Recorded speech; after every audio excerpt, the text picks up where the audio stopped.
একটি কথা, কিছু মানুষের স্বপ্ন আজীবনেই এরকমভাবে থেকে যায়। মনে চায় একটি কিছু করার জন্য সামর্থ্য নাই। মনে চায় এক জায়গায় যাওয়ার জন্য এটাও সামর্থ্য নাই। যেমনি আমি। আসল কথা কইতে গেলে মধ্যব্যক্তি হওয়াটা বড়ই একটা পরীক্ষা। মধ্যব্যক্তি না হলে কখনো বুঝতে পারতাম না দুনিয়াটার বাস্তবতা কত না কঠিন।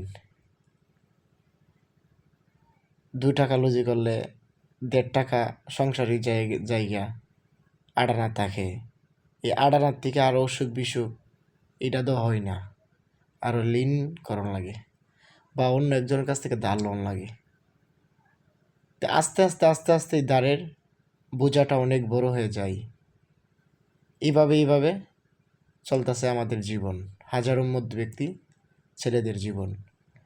না কারো কাছে হাত পাততে পারি, না কারো কাছে নিজের দুঃখ শেয়ার করতে পারি। আসলে আমরা মধ্যব্যক্তি কিছু মায়ের সন্তানরা আছে বড় মিথ্যাবাদী।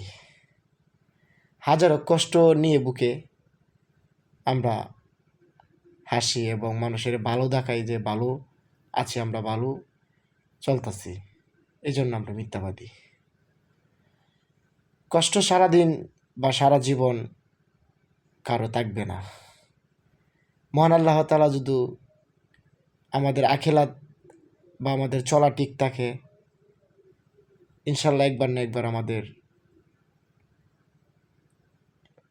কপাল গোছাতে পারে এবং কারো মধ্যে কারো সহযোগিতায় বা কারো ওসিল্লাই। আজকে আমি গরিব, যে ব্যক্তি গরিবের পাশে থাকে সেই মানুষ।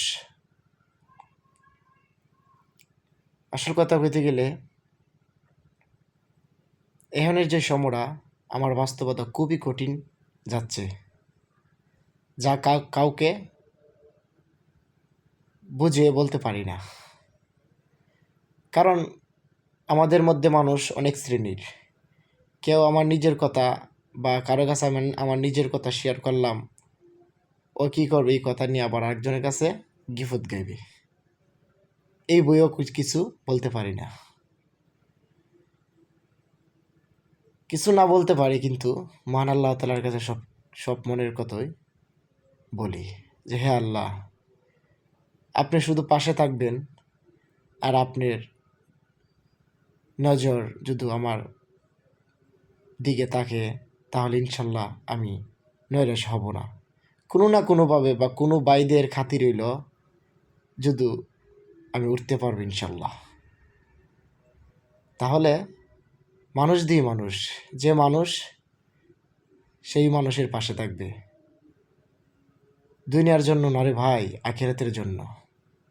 যে আখিরাতের হিসাব করে সেই মানুষের পাশে থাকে। আসসালামু আলাইকুম।